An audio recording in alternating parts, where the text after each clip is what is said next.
Welcome to the Develop Yourself podcast, where we teach you everything you need to land your first job as a software developer by learning to develop yourself, your skills, your network, and more. I'm Brian, your host. I've been lucky enough to interview some really amazing people on this podcast. In the episode you're about to listen to with Aaron Cordova, who shares how he went from an NYC transit worker, a rapper, to working at some of the largest companies in tech, is amazing. It's not just amazing because he got a bunch of money or because he made this massive change in life to work in tech. That's part of the story, and that's interesting. I think what's a lot more interesting is the passion that Aaron has for this. He's not selling anything, by the way. He reached out to me because he wanted to share this story because he knows it will help others that are trying to transition, change their lives, find opportunity when it feels like you have none. It's a truly incredible story, and I hope you get a lot out of it. And he and I are going to work to bring this story to even more people. So if you think that somebody you know could benefit from listening to this, please share it with them. I can't wait to have him for a larger event, which we're planning to put together, which I'm going to host outside of the podcast to make it live, to make it interactive, so more people can benefit from this story. Without further ado, let's listen to Aaron's story. Today, I have a special guest, Aaron Cordova, rapper, keyboard tapper, went from a track worker on the New York Transit to a software engineer at some of the biggest companies that you've heard of, including Meta, Bloomberg, Coinbase, and Docker. Welcome to the show. Thank you, sir. Good to be here. Really excited to chat with you, man. I've heard a lot about your story. You reached out to me. I know you've been on this podcast actually in the past, and you have an incredible story. And I want to chat with you about getting into tech, what it's like working at some of these massive companies, and what you learned along this journey. But before we start with any of that, I got to ask you about your rap history. Okay. Yes. Oh man, how do I even get into that? To me, that was like a call of God. Culturally, that's what I resonated with from a young kid, like a lot of people. So I was always into like the music, just listening, the culture and all the stuff that comes along with it. I have a little bit of a colorful history. I do not want to rabbit trail. But I don't know if you remember back in like the 90s, the Zulu Nation. Yeah, for sure. Yeah, I was a part of Zulu Nation back then. Okay. So I found myself in there, and that was like the mid to later 90s. So on the East Coast, this was like at the beginning, let's say, of like Bloods and Crips era. You know, I'm sure on the West Coast, that whole scene was already live and, for sure. But on the East Coast, at least when I was young, the main, I guess, three were like Zulu, Latin Kings, and Nietas. So in any case, I had people in all three. So coming from a pretty, I guess, broken background with the family and stuff like that, I found a lot of identity, on the streets and whatnot, and just the hip hop culture is saturated and all of that. Cool. Yeah. But in the late 90s, in 97, I had like a God moment, and life just completely changed, right? So a bunch of stuff changed overnight for the better. My mouth cleaned up. I pretty much tried to stop smoking, nice. Stuff like that. Yeah. Ladies were a little bit harder, to iron out. But in any case, I was already rapping at that point. All right. I was already freestyling, banging on garbage cans, making beats, ciphers, breaking like out. What I imagine when I imagine New York rap. Okay. That's cool. Dude. Right on. It was great. I had a radio. I mean, I heard a number of radios, but this one big boom. Actually, is she up here? Nah, she's not here. Anyway, I think she's in the basement. But her name is Marquise. Huge old school Lasonic. Okay. Yeah, I would literally carry it with me everywhere. I mean, even I never finished college, but I went to a community college my second and third semester. Okay. If I remember correctly. Trying to get into studio engineering? No, that was just regular college. I've done a number of things like education wise, but that I could ride my bike to. That radio came with me on the bike to class. I would rap everywhere and anywhere that there were eardrums, willing to listen. And then eventually, it was just almost every Friday night going straight to Manhattan, Times Square, Greenwich Village, 14th Street, Union Square, like a lot. Yeah, and the trains to and fro. Oh yeah, right. Or wherever we go play ball. So I'm going to the Bronx, Brooklyn, like every major hood in the New York City landscape. You name it, I was there with a radio rapping until most nights until the sun came up.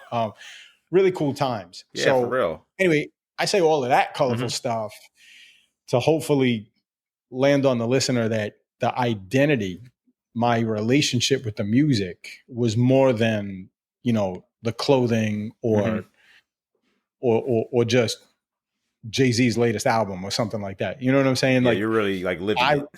Yeah. I wanted to change the world through music. And so I traveled a decent bit, never made any money off of it, Okay. And that didn't happen. It didn't pan out the way I wanted to. I had a wild time, great time. I wouldn't change anything. But around the end of 2014, 2015 is when the transition from music went into tech. And that was because of some dude from Coney Island I knew back then who went through a boot camp. I don't remember the program he did, but I think it was like he got some scholarship or whatever, a grant for minorities to do it. And at that point, I was familiar with like maybe CSS, WordPress, Starving Artist is Real. So all of those things that you got to cobble together for yourself because you want a website.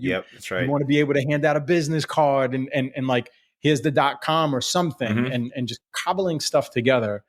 So I was resourceful on that end.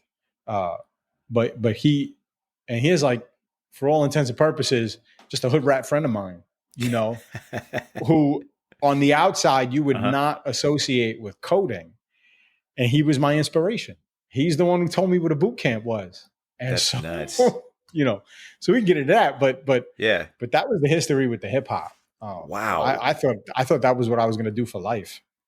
That is really cool. Cause I knew you were rapping and stuff. I'm like, okay, that's a lot of people though. Like, I'm from Oakland, California. Like half of the people I grew up with rap. My brother is a rapper. Yep. As we spoke about earlier. But and I followed his stuff. I've watched plenty of his battles. That scene I'm familiar with. So that was it's such a cool thing. I don't usually share that with a lot of people because usually in tech it's one of those things that people wouldn't know what to, so it falls on deaf ears. Yeah, but right. Man, I lit up. I was like, what? Yeah, that was really cool. That was really cool to share with somebody that actually knows what I'm talking about. So this passion, did you at some point say, okay, like practically, I got to make a living. I got to make a living in New York. How am I going to do this? This person shows you how to code. And then what? Then you say, okay, I'm in. I'm doing this thing. Yeah. So let me fill in some blanks too. It's not like I went from, my mother's basement doing music to coding. Okay. In between, a lot of life changes happen. I mean, I'm condensing the story, but by the time I meet this fork in the road where I realize that music, I can't rely on this thing, and basically my destiny's in my own hands. I could keep doing music. I could have continued to scratch those cliche itches of follow your dreams. For sure. Things like that. And I'm not knocking anybody who wants to. In fact, I think there is some validity in following your dreams. But I felt like a slave to my dream. And my dream was beginning to turn into a nightmare because by that point in 2014, I had two young children. Oh, yep. That'll do it. How old were they? 1 and 3, 2 on the cusp of 2 and 4. Yeah. My wife was a stay-at-home mom, and we tried to organize our life to keep it that way. Right? She used to be a hairdresser, but once we had the kids, we both wanted that lifestyle. Okay. And so I'm the sole breadwinner, and I got a mortgage. Like, now what? Yeah, right. I don't want to be irresponsible by quote unquote chasing a dream because I got mouths to feed, but I don't really know anything else. I work for transit at this point. I got the job at transit, I want to say in 05. In 05. So I'm about a decade in. Pension, city job. Yeah, those are good jobs, right? Like people look at those jobs Yes. as like those are coveted, good, strong jobs to have. Pensions, like you said, union probably really strong, good Union, pay. all the things Yeah, that come, the stability, general for sure. stability with that. Now nobody's getting rich over there, but you can make a living for yourself. Yeah. But this was not good enough for me. Surviving Mm-hmm.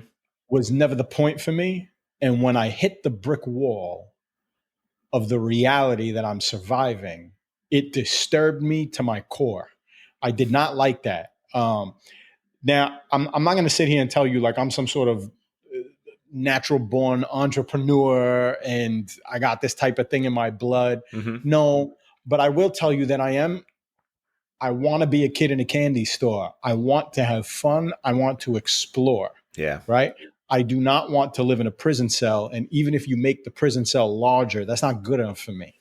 You know I what I'm feel you on saying? that. That's not what I'm Yeah. looking for. And so transit represented that. It became that prison. It was paying the bills Mm-hmm. and it was a mindless job, right? So the Okay. real estate of my mind, I had a lot of available bandwidth. So I'm always writing. I got Okay. lines for days. I even Yeah. drove trucks for transit for a little bit, track the trailers for the track department. And we would haul like, rails out to job sites and stuff like that.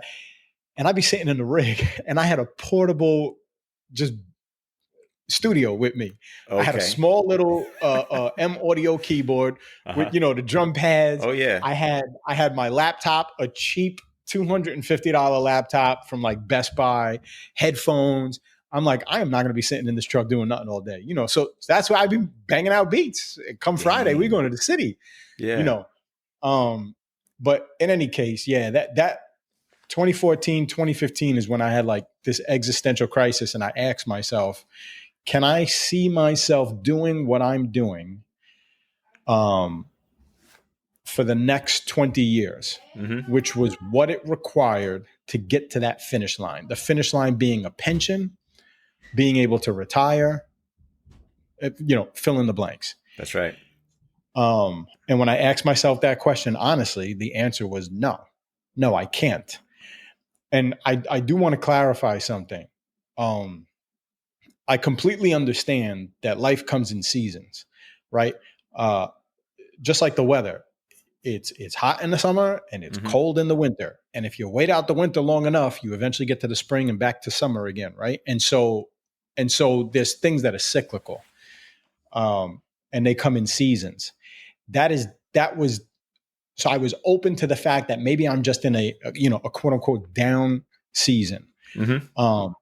But if you're objective enough, and especially if you don't need a lot, but if you have a handful of people that know you well, and that care about you, then you can gauge their opinion as well. This was not a season for me. This was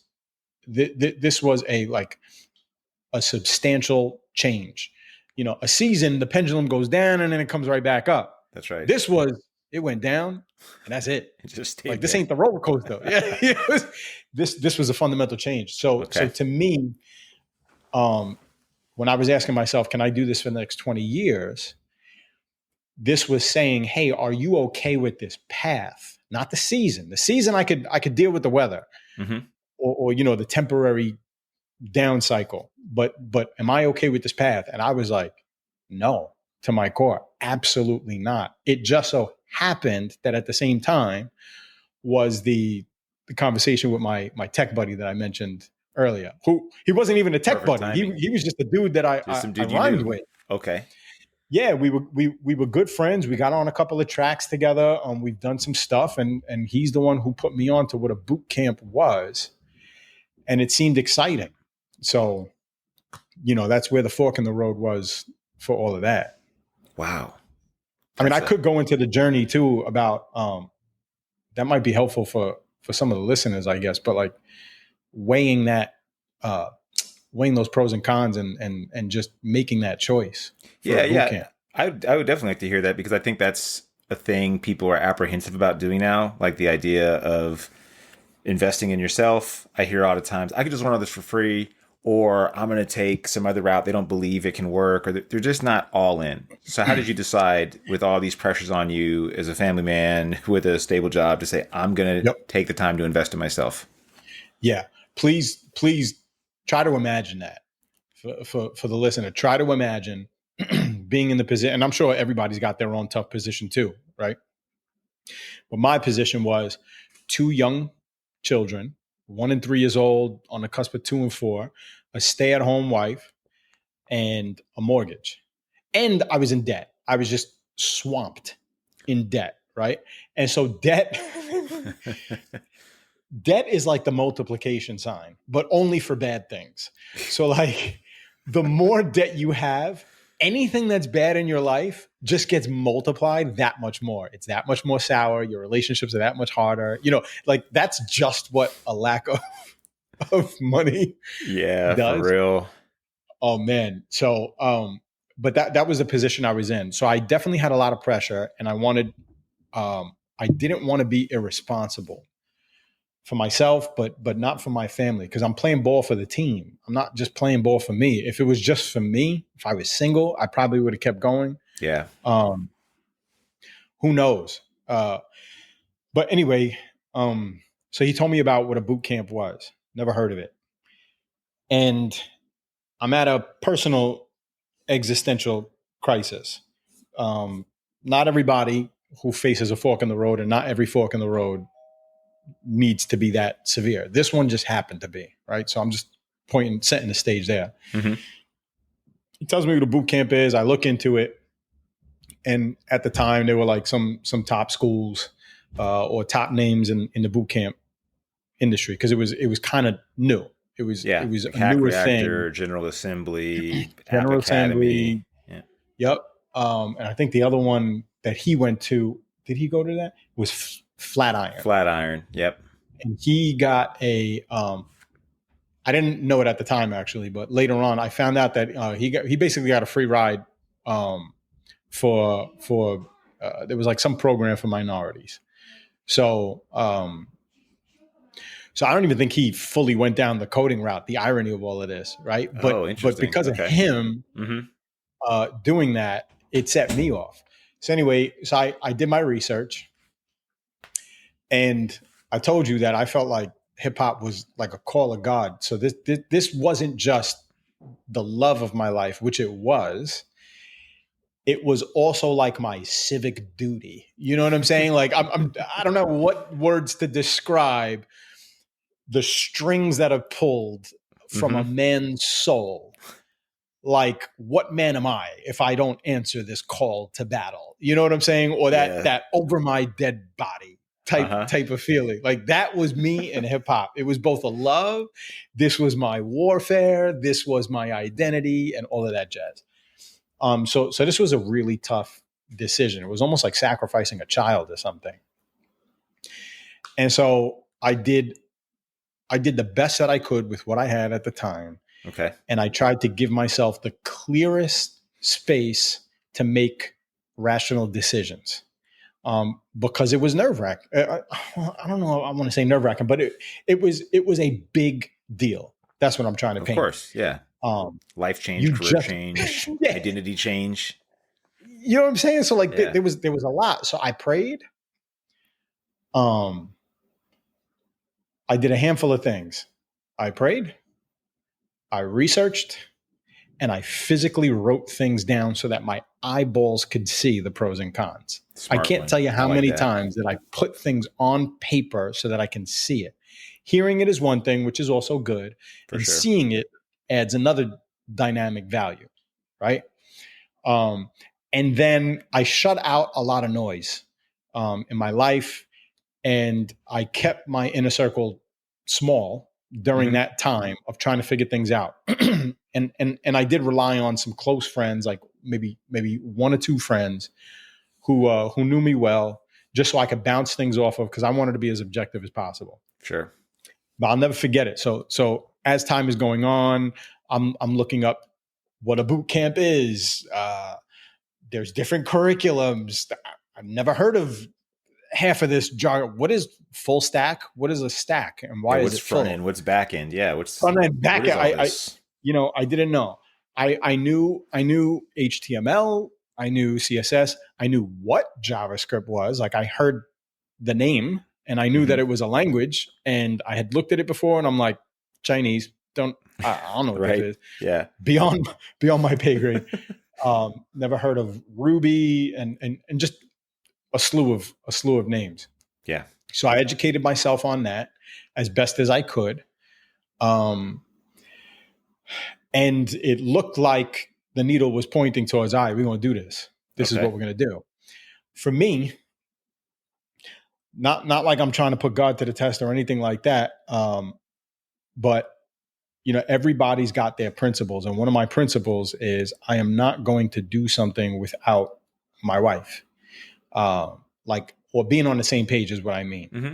Okay. And so we had been having this open conversation and kind of educating ourselves together, right? But I remember one morning, it must have been like stupid early, 5:15, got my coffee, and I'm sitting there just like kind of having a conversation with God and looking over notes and researching still. Mm-hmm. And I'm basically coming up to the point where you got to make a decision. Yeah, right. Are you going to do this? And so I said, you know what? I'm pretty sure my wife, her name is Lisa. I'm pretty sure Lisa's on the same page with me. But here's what I'm going to do. When she wakes up and she comes down the stairs, I'm going to ask her, if you knew that there was no plan B and I took this risk to try to go learn the code and there was no going back, would you still do it? Now, I had a hunch. We were on the same page. Like, it looks like this is an opportunity. Like, maybe we should do this. I should leave transit and go learn the code. Bro, she comes down the stairs. Yeah. I pop the question. Her words exactly. Absolutely. Wow. Absolutely. When she said that, I knew that I had come to the end of my discovering journey, and now it was time to execute. And so at that point, I was like, I'm all in. I'm all in. And so I told you my buddy, he was at Flatiron. Mm-hmm. And at that time, my research was showing me, like, my options are probably between Flatiron and General Assembly. So I was like, let's go with Flatiron. He was doing that. Let me do that. Sure. Well, their program didn't start for another, like, I don't know what it was, like 6 weeks or whatever. Yeah. 4 weeks. And I was like, man, I want this. I need to strike while the iron's hot. Oh, yeah. Right. We're not waiting for that. General Assembly was like, well, we've got this thing in a week and a half. And so I was like, done. In retrospect, I'm glad, because Flatiron had a Ruby-based course. That was huge back then, yeah. It was. And it quickly faded out. Yeah, it's funny how and that I don't worked, mean the language. Yeah. Like Ruby as a language is still around. But, back then there were a lot of Rails, like Ruby on Rails shops. Yeah. But I'm so glad I was one of the first cohorts in General Assembly that stuck to an all JavaScript course. And I'm so glad for that, because I'm a JavaScript dev through and through, front to back. I have no interest in other stuff. I've written a little bit of Python, sure, whatever. Maybe one of these days I'll get around to like tapping Rust on the shoulder because all the cool kids are playing with it. I think in the same way. It's really funny. Yeah. It panned out. So I enrolled, and I've never looked back, man. And I've never been happier. And I kept telling myself, because it was not easy for a boot camp, to do a boot camp. Were you working at the same time too? No, hell no. Oh, so you say, I'm done. I'm just all in on this. Yeah. Awesome. So I took an unpaid leave of absence from the city, from my job, from transit. Okay. Yeah. And I figured out, it was a big sacrifice, but I figured out how to just do the next 12 weeks. And I had budget for like exactly the 12 weeks, Holy moly. All right. between the mortgage and between Kids. the yeah, and what it took to the how much to pay for the boot camp. So like that was it.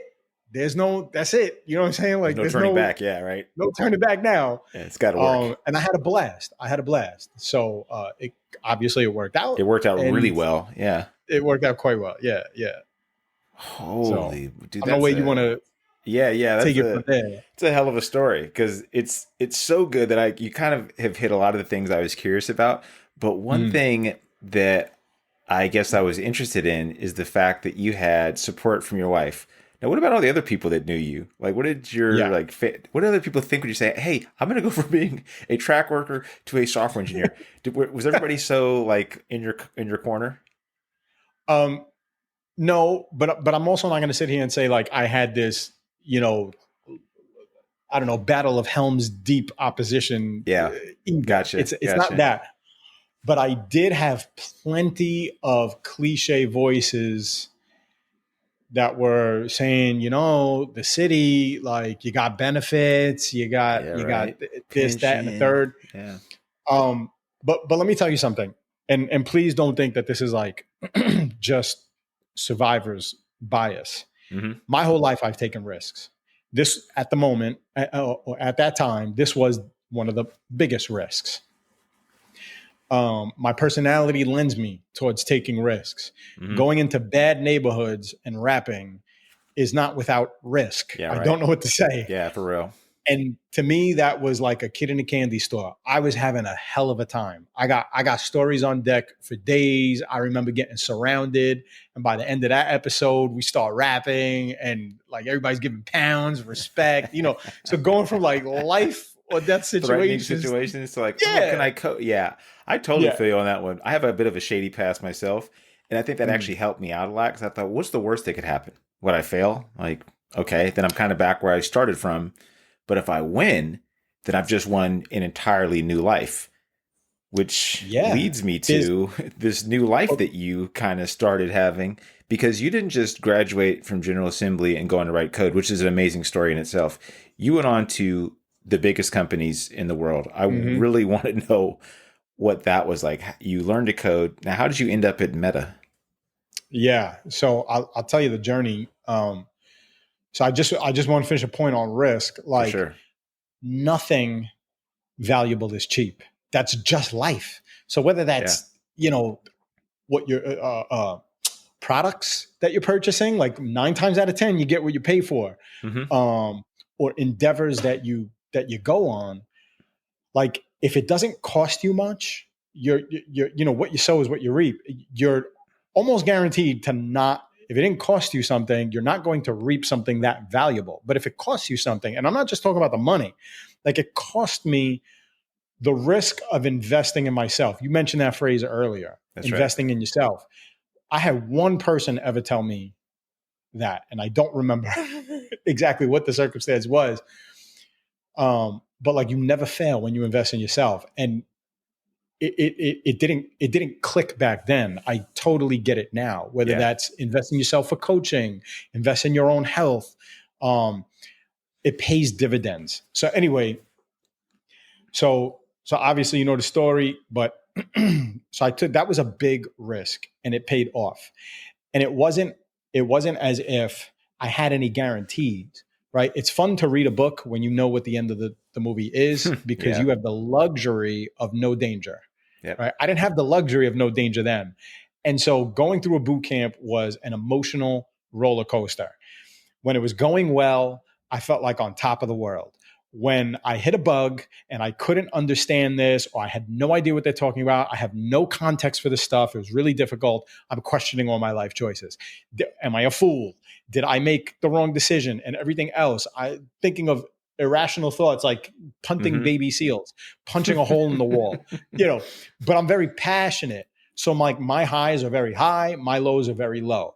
Other people might be a lot more even keel.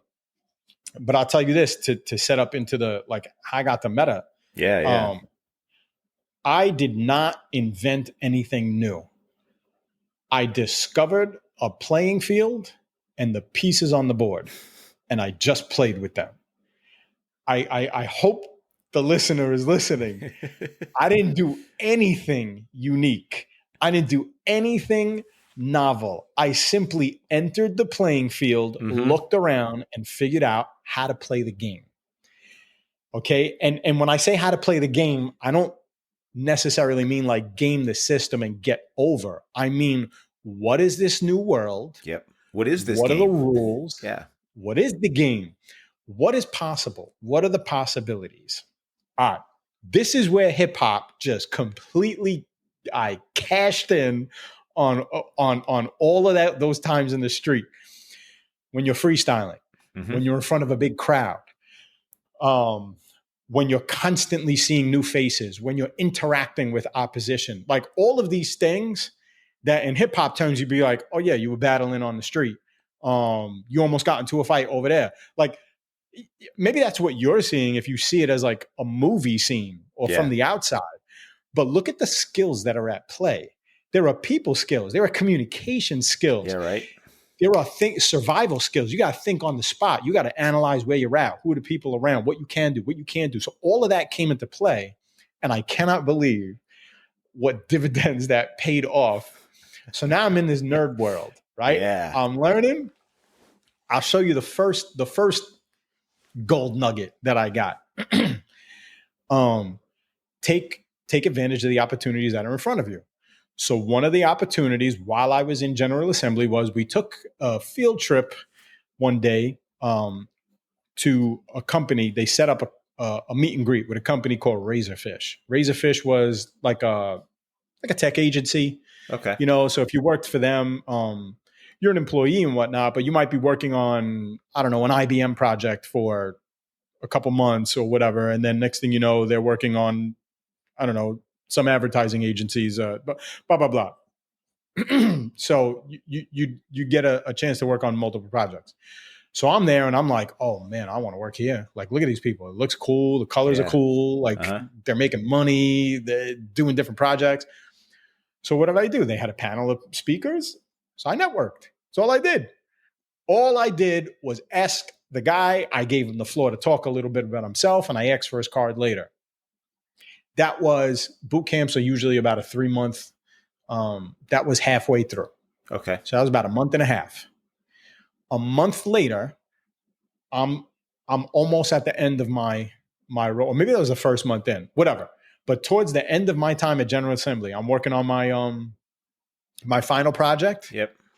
I'm already seeing I need a job when I leave here. Why am I going to wait? So I pick up the phone. Yeah. I call homeboy. Guess what that resulted in? An interview.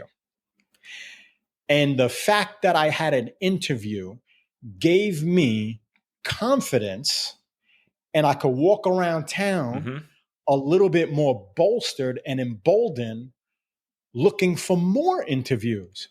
So I didn't have one. I got 2 interviews, the only person in my entire cohort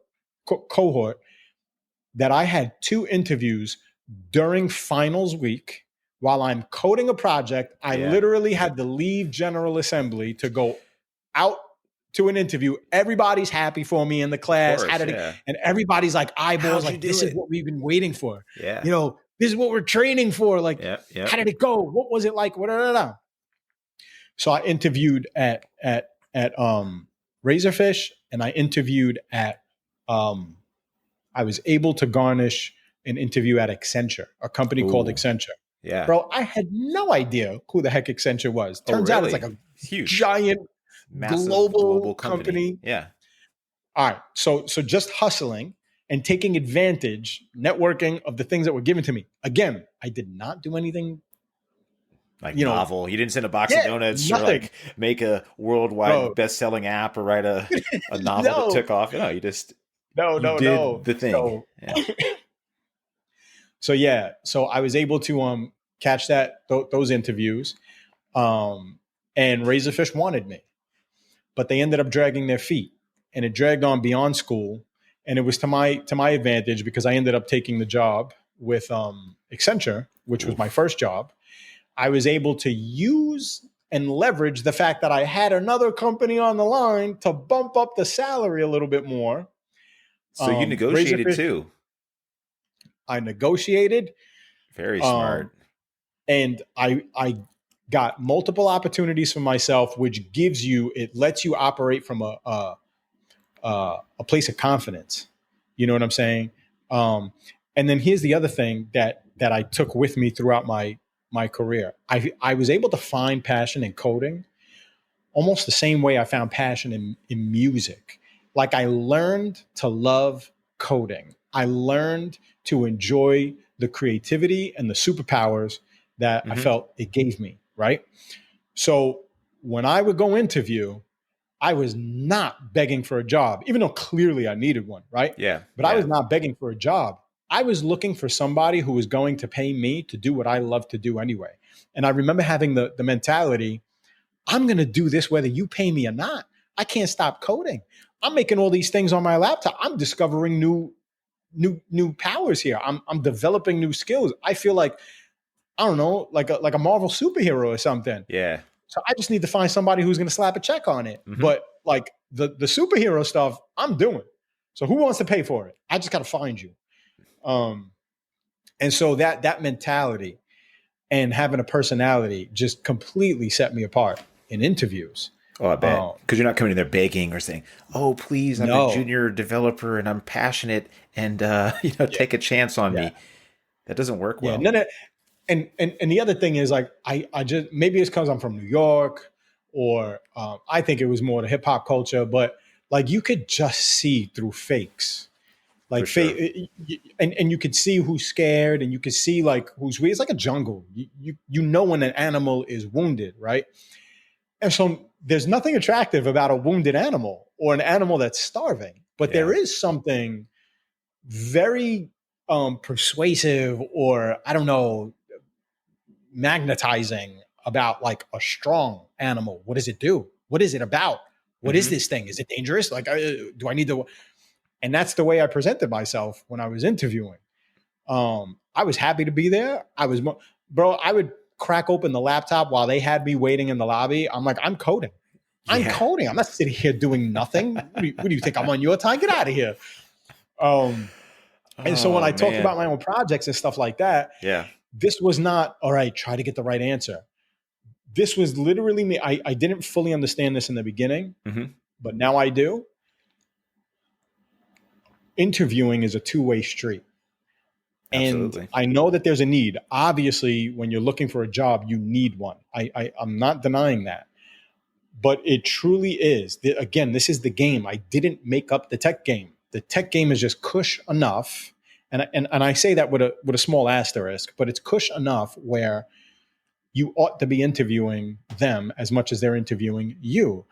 Hmm. And so I don't want to be at a company that's going to make me fit a mold, or just, I don't know, feel awkward or whatever. Like that's not going to be a good fit for either one of us. All right. You're not this overlord that I am begging to crank out a few rations so that I Yeah. can Right. please survive until Hmm. tomorrow. That's not the game. I looked around the field. That's not what I saw. And so I wasn't going to play the game that way. So my first job is at Accenture, right? I was making $76,000 a year. That was about 16,000, 17,000 more than I was making at the city. In the city, I was making, no. No, I'm sorry. Like maybe 11, 12. I think I was making like 64 at the time, Okay. 64, 65. That was base pay. You could bump that up if you, Overtime or something like that. overtime. Yeah. Hmm. Do a specialist job. You get a little bit extra pay and all those hustles, which I Sure. did not like that game, but I loved the tech game. That game I wanted to play. The city game I don't want to play. All right, so I'm making 76. And this is like 10 years ago, Um, right? this is in 2015. Yeah, Okay. the Yeah. summer About 20 of years ago. 2015. I mean, 10 years ago. So Yeah. 76. Hmm. Not bad. Hey, Yeah. listen, I'm Yeah. making more money, and I'm in. And I will tell the listeners, it is true that the hardest thing is to just get your foot in the door. So I'm not knocking that hustle. Like finding that first job is the most difficult thing to do, and so uh, it should be a numbers game. It should be all of the above. Like just spray all your ammo everywhere you can. Like don't be as choosy. because you want to set yourself up to have a resume. You don't have a resume right. until like Yeah. you got something on it. You got to You get know, validated somewhere. Someone's got to kind of stamp you and say, okay, cool. You're a real deal software engineer now. right. And essentially anybody who hires a junior engineer is taking a risk. Yeah. Big risk. But that's not unique to like coding. Like any new employee who's beginning their work history is a risk. But that's just the world. And so it's not unique to coding. So please remember that, you know, this happens elsewhere as well. If anything, it's much really easier good here. point. That's a super good point. Whether it's like sales or, I mean, business, think about like a new lawyer, a new doctor. I mean, these are high stakes professions. That's what I'm saying. There's always a risk from on the employer side for hiring somebody who's new. That's a really good point. Is, you know, so nothing has changed. We're not talking about anything unique so far, you know? Yeah, you're right. So now that I have but once you have your foot in the door, now that I have my foot in the door, now you are the writer of your own novel. And you are much more responsible for the outcomes that you experience, right? You're not floating in a lazy river. I don't even like to think of that when you get to the quote unquote top of your career. Like, I don't like the idea of a lazy river. Yeah, it's a dangerous thing to do. Also, I don't think there's a reality of doing that and having a viable career. Yeah, yeah, there is none. There is none. But once you get your foot in the door, all right, now it's like game on. Yeah. How are we doing this? And so I'm looking around. Right. So I'm enjoying, you got people bringing their dogs to the office. I'm like, this is kind of cool. You could kind of wear whatever you want. Although Accenture, I was surrounded by a lot of people with like business suits. Yeah. Right. Oh yeah. But I was in like this small little oasis called, you know, the front end team. And we were kind of doing whatever, you know, and I was enjoying working for a big company. I had no idea, like the HR process, getting the new laptop, flying out to Chicago. Oh, training. The next one is up in Mexico for Angular training. Yes, please. Yeah, you know, getting a free trip to Mexico. Yeah. You know, and we actually timed that one. I think the next Angular training was like in Chicago or somewhere in the States. And so we fuddled to miss that deadline because we knew the next one would be in Mexico. Yeah, right. So I was like, oh, hell yeah. Yeah, for sure. You know, but when I looked around, it's not like, I think people are a lot more open with their salaries nowadays, and even companies, like those numbers weren't as public back then. Yep. So it's not like people spoke about their salaries a lot, but you know, you get to be friends with people and then you start to figure out like who's making this and who's making that. Yeah. And I came to find out there was one dude who I think he had like either a year and a half and he was making 98. So I'm like, ooh, wow. Now that's money. You know what I'm saying? Like, oh, we basically had 100K. Woo, boy. Yeah. Then you start to think what's possible. You say, oh, I didn't know that was possible. Oh, right. Yeah. Right. So I took that as an inspiration. Other people took that as, well, why is he getting that much and I'm not? And I'm going to tell you the answer. You have not because you ask not. There is no other reason. It's really that simple. It's sometimes. I'll give you an example. Yeah. And this is where I started to see the game start to unfold. So I'm one of my good friends at that company, this girl, Catherine. She was super chill, you know, sitting on one of them big bouncy balls, bringing her little, I don't know, some little white poof looking dog, cute little dog to the office. Sure. That dog, everybody like had it on its lap, you know, the dog's just walking around and stuff. Like, so she was super chill. The type of girl who loved to just go traveling all the time. She was from LA, I think. And now she was living in New York and stuff like that. So I come to find out she's making 65K. She has a 4-year degree. And by the time I came on the job, she was there for almost a year. Oh, wow. And she's making and I'm making 76, 3 months of a boot camp and no college degree. None. I don't even have the 2-year degree. Like I told you, I didn't finish. Yeah, yeah. I did a couple semesters, but it's too busy rapping. And that I was puzzled at that. And so she wasn't happy about that either. And she was like, man, what's up with this company? Like da da da. Mm-hmm. And okay, cool. So I had that in the back burner. We're coming up to the 1-year mark. I just had this itch. I know I can make a lot of money, and I don't think that they're gonna give me a big bump here. So I quickly realized, at least in the beginning, I'm going to give myself a raise, and it's either going to be with the company here or another company. That's right. But I'm giving myself a raise. Yeah. And sure enough, her review came, and I think they gave her like another 6 or 7K. I forget what it was. I was like, Mm-hmm. I don't know, man. That like I'm not trying to be here for 20 years to get up to. I'm trying to get to some real money so I can get out of debt and live life. Yeah. And there was a lot of talk about like, looking around and stuff. And I noticed everybody's just flapping their gums. People are talking like they'll look for different jobs. And I'm like, I got no problem. Year came up. I was like, I'm out. I got a job with what was it? It was a startup. Okay. L2. It was called L2. L2. It was, I don't know if you ever heard of Professor Scott Galloway. He is a NYU professor at like one of their business schools. He's you could look him up. He's a pretty big deal. Yeah, he's been I know on that name for sure. So that was his company. And it was an analytics company, and they ended up getting bought out by Gartner and all of that stuff. Again, I have no idea who these players are, right? But I went from 76 to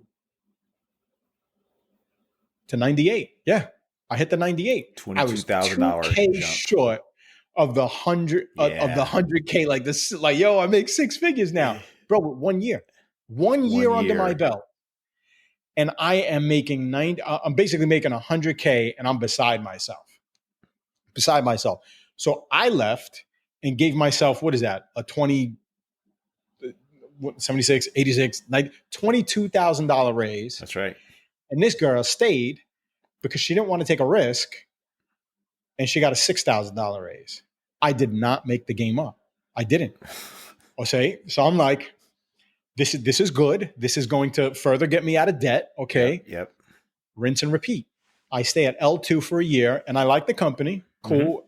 To be fair, I do get bored easily. And I'm coming up on the year. Same thing. Rinse and repeat. Now I'm starting to even get more confident in my worth. And we're talking, and I remember them talking about like, oh yeah, a developer, like you're probably the max you could max out at is like 150 if you're like super elite and stuff like that. And to me, that was like crazy money. So I'm like, all right. Yeah, right. I went to another startup, Uh-huh. Transfix, one of my favorite jobs, 122. So I go from 76 to 98 to 122. I made an app about my own salary. Personal. It's I only run it on localhost, but I wanted to visualize the bumps in pay. Yeah, and I wanted to see my progress. And so now I'm at 122. And I'm feeling wild. And I'm in my 3rd year, but I only have 2 full years of experience behind me. Why? Because I negotiated that. Rinse and repeat till I got to Bloomberg. Bloomberg, I asked for 155 because I was hoping to land at like in the 140s. Yeah, right. And then I was like, if I could land in the 140s, it's not that big of a jump for the next one. Yeah. I'm gold. Like, right. And I ended up getting a job, and the lady said $170. Oh. I said, I literally did. I'm sorry. Say what? So what? She said 170 and paused. I almost fell over, dude. I ain't never heard of so much money in my life. I ain't never seen so much money. I never thought that I was going to be able or valuable enough. Like, what the frig are you talking about? I asked for 155 thinking like, I forced myself. I looked in the mirror. I said 155. Mm-hmm. Like I had to psychologically prep myself because I felt like laugh me out of the room. Yeah. Right. Yeah. Because I'm like, I just don't want to take lower than 140. I'd be happy with one. Bro, they said 170. I said, say when. Say friggin' when. I'll be there So tomorrow. I figured that was it. Like, I'm good. I'm salary wise, I have peaked. And so I will just continue to ride this out. I will stay with Bloomberg. I had no more desire to jump and jump and jump. And of course that didn't work out, right? Because as It soon as you didn't get work some out, number, you get another number in your head. well, that is very true. I will say, and to maybe some of the listeners, like that might sound like more money than God. And to some other people, it's like, yeah, no, I've been there, done that, and I'm doing better than that. Fantastic, and God bless you. To some people, it is more money than God. We're not talking about how much money it is in relation to what you're used to. We're talking about how much money it is in relation to what the tech industry offers. That's all that matters. It has nothing to do with what you think you're worth or what you think they can pay. It just matters what they can pay. What are the market values? That's the only number that matters. What is the market value? If the market is willing to pay, then you need to figure out a way how to make them pay. Just make yourself payable. You know what I'm saying? Like, Yeah. And that's easier said than done. I get For that. sure. But I moved on to Facebook, and the only reason why I did, and I know we're probably coming up on time and whatnot, but I would have stayed at Bloomberg. It was a sweet gig. It was a little weird because they had like that ancient terminal, the Bloomberg terminal. It's like this weird thing. Never even heard of that. Yeah, like their keyboards are all colored, and it looks like it's from 1985. It's literally like a terminal. Interesting. Okay. And I had apparently that's a big thing in like around the globe. I didn't know at the time, but like all businesses use this thing. This is how Bloomberg makes their money. They sell these terminals and all the data that comes along with it and blah, blah, blah. But anyway, I was working on web stuff, and they ended up getting rid of the project that I was working on 6 months into my time at Bloomberg. And so they didn't get rid of us, but because there was really nothing else bubbling at the company in the cliche like web stuff, it was all like that ancient Bloomberg terminal stuff. I really wasn't interested. And I'm like, damn it, I don't want to leave this. That's why I said, so if I have to leave, then frig that. Then you have I'm to going go for to the next jugular. the big leagues at that point. Yeah. That's kind of your only option. Can you imagine? Yeah. Like you climb to the top of Mount Everest and only to find out it's a volcano and it's about to blow. Well, I'm not losing what I worked for. Then I might as well shoot for the moon. Facebook, Amazon, Google, and I got Facebook, So I mean that was the journey. Those are some of the details of the journey. That's crazy. And it's you have so many good points along this because a lot of it is this, I don't want to say like mental framework or mindset, because I feel like that's almost like a cliche thing, but it's true. The reality is you have to think a little differently, especially if you're coming from a non-traditional background. It's really interesting that your previous life like influenced how you went at these opportunities. But I wonder, like, what do you say to people that are coming from like, I'm a security guard, or, I'm a whatever, French fry chef. Yeah. What do they need to do to adopt a different mentality when it comes to coding and getting paid and presenting themselves as a software developer? Yeah. Well, first, getting the mentality. Forget like trying to get into software, right? The mentality is no different than saying, I'm going to eat healthy today. I'm going to go to the gym today. There is nothing that you can do other than executing, right? In its rawest form.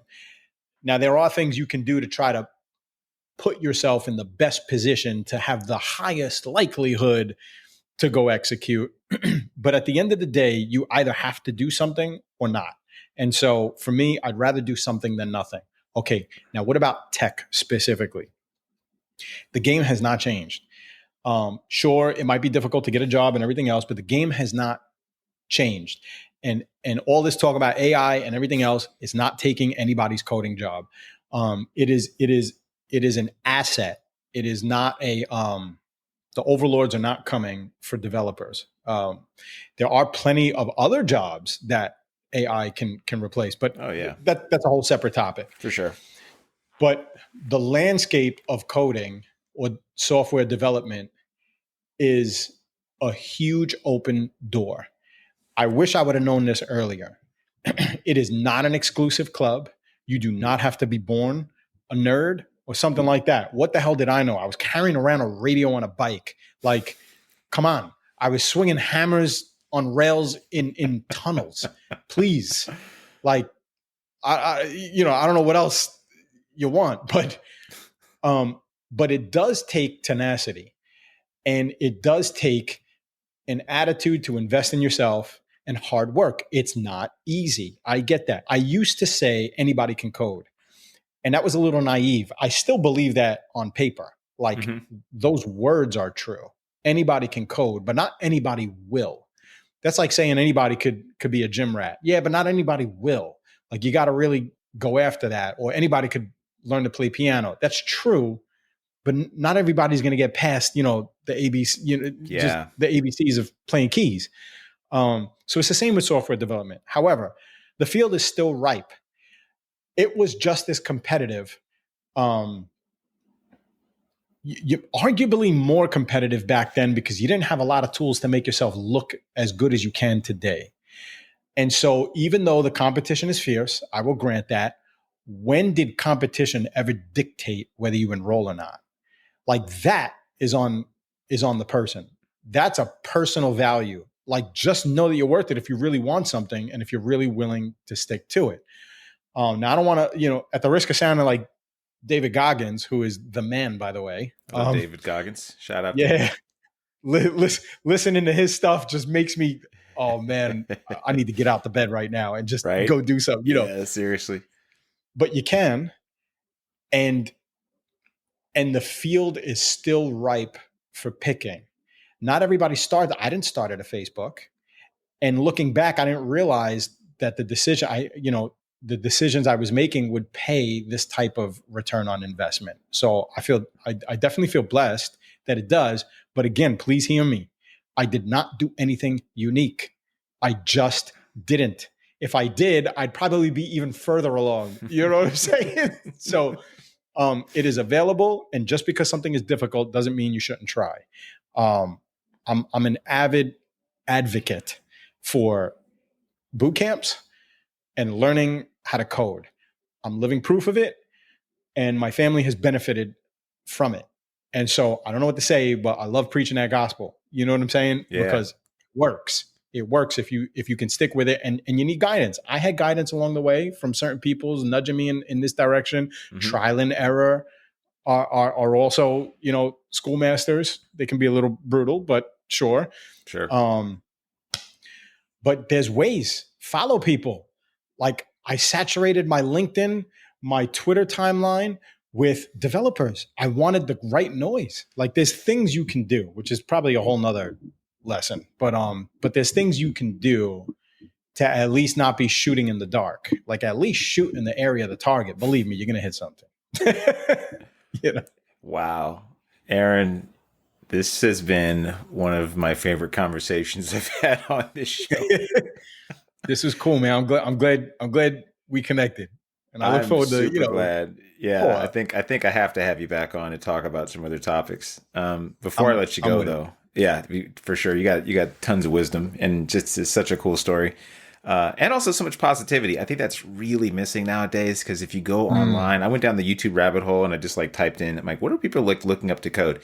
I didn't find any coding videos. I found all the social media stuff around coding. Like, here's why getting a job's impossible. Here's why you shouldn't learn to code. Here's why cybersecurity is going to fail. And I'm like, is this what people are looking at all day long instead of learning how to do the actual thing? Yeah, it's social media's become the wild, wild west, because it wasn't like that 10 years ago. It was, you'd found tutorials, you found people that were generally helpful. Now it's so much noise out there. So hearing people like you that have a practical, realistic story that tell you no, here's how I did it and here's how it's benefited my life is super helpful to hear. I appreciate it, man. Yeah, I appreciate it. Any last words of advice for our listeners? I guess I would say you never fail investing in yourself, and be as objective as you possibly can. Um, if anybody's looking to code or looking for just general life transitions and stuff like that, you need to be able to think about it properly. You need to be able to hear your own thoughts. And sometimes you just need to shut a lot of noise out, and give yourself the process of figuring stuff out. I know that's what I did. I've done that a number of times in my life. And specifically with code, I think it's worth it. Look into a boot camp. Look into learning how to code if that's where you're at, or if you're still struggling and whatnot. You can always switch up the game, but don't come out of that pool. This arena has too much to offer to get out of this pool prematurely and say it's not for me, because it wasn't for me. What does a kid who knows nothing but rapping and carrying a radio on a bike know? Like, was coding for me? So, hopefully it's an inspiration to folks to keep going. Damn, it's like an inspiration to me, dude. Jeez.